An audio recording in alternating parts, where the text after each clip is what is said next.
Magandang umaga sa lahat ng mga tropa natin. For today's video pala, magdadagdag tayo ng paitlogan sa ating mga alaga. Bali bumili ako mga tropa, 6 na piraso. Ilalagay natin sa ating Rhode Island na 4. Tapos yung dalawa ilalagay natin sa native natin kasi baka next month iitlog na rin yung iba. Kaya handa natin ng maaga para hindi sila mangitlog sa lupa. Kaya mga tropa, samahan nyo ko sa paglalagay natin ng paitlogan sa ating mga alaga. Sa ngayon, 4 na muna ilalagay ko dito sa paitlogan mga tropa kasi dito sa kabilang side baka lagyan ko sa paitlogan ng ating mga pabo mga tropa. Baka next month iitlog na rin yung mga pabo natin. Pero may dalawa na tayo na pabo dito naglilimlim, pero syempre kailangan natin ng additional sa iba pang mga pabo natin mga katropa. So sa ngayon, samahan muna ako mga tropa sa pagtali ng paitlogan ng Rhode Island Red natin. Tinatali ko yan mga tropa para pag sumampa yung manok, hindi matutumba yung paitlogan natin. Para safe ang mga itlog natin mga tropa. Sa araw-araw mga tropa, ito lang talaga yung libangan ko, yung pag-aalaga sa aking mga manok. Yung pag-aayos-ayos ng konti sa kanilang kulungan, yung pagdagdag ng paitlogan. Siyempre, silip-silip na rin kung may mga sakit yung alaga natin. Ang kakaliw mga tropa pag nag-alaga ng manok. Pero syempre medyo masakit lang din sa bulsa yung pakain sa ating mga alaga kasi medyo dumadami na sila. Pag dumadami, lumalaki rin yung expenses sa gamot tsaka sa pakain. Buti sana kung tuloy-tuloy ng pagbenta natin, pero sa ngayon hindi pa tuloy-tuloy kasi yung mga sisiw na incubator natin kunti-kunti pa lang. Tsaka sa ngayon mga tropa, mas gusto ko munang dumami lahat muna ng alaga ko para pag nagbenta na ako sa susunod, tuloy-tuloy na mga tropa. Kasi ngayon ng mga karaan nagbenta ako, paputol-putol yung pagbenta ko mga tropa, hindi siya tuloy-tuloy.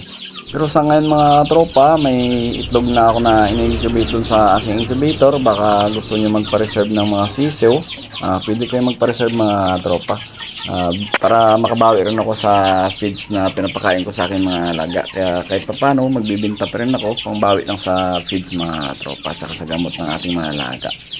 Sa ngayon mga tropa, tuloy muna natin yung pagkabit ng paitlogan sa ating Rhode Island para matapos na natin. Tapos lipat tayo dun sa native, kabit din natin yung sa native mga tropa.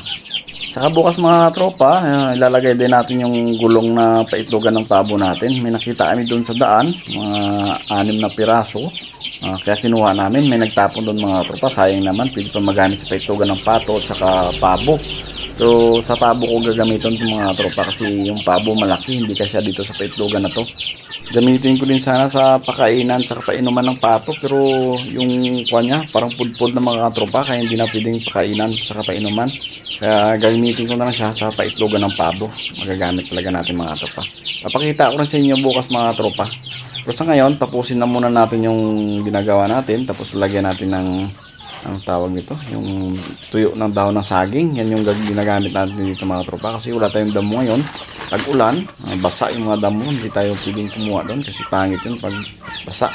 Sunod na lang tayo hanap ng mga damo mga tropa pag medyo tag-init yung panahon. Papalitan natin to para komportable yung manok natin sa pag-itlog. Mas gusto ko yung damo mga tropa, yung ginagamit din ng ibang nagmamanok, yung nilalagay nila dito sa paitlogan, mas makomportable yung manok doon.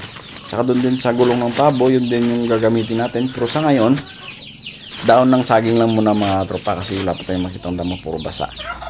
Sa ngayon mga tropa, natapos na natin yung paitlogan ng Rhode Island Red natin. Kaya pakita ko sa inyo, okay naman siguro ito mga tropa. Baka komportable na rin yung manok natin sa pag-iitlog. Tsaka mamaya ng konti mga tropa, punta tayo dun sa native. Ilagay natin yung dalawa dun para sa sunod na buwan, iitlog din yung ibang native natin. At saka yan pala mga tropa, yung kabilang paitlogan ko na ginagamit natin, yung tray ng dati kasi may bikiri yung kulungan na to mga tropa kasi hindi na kami nagbikiri mula nung pandemic, kaya ginawa ko ng bahay na manukan.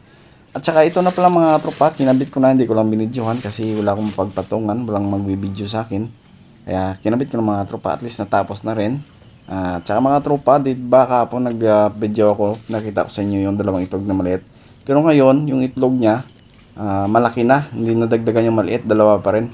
At ito mga tropa, yung bagong native na nabili natin, dalawa na yung itlog niya. Ito pala yung mga tropa, yung gulong na ginamit ko kasi kulang yung paitlogan ko. Kaya yung gulong muna para less din sa expenses. Kaya mga tropa, sa nodong video ko, maraming salamat. Kita-kits sa next video.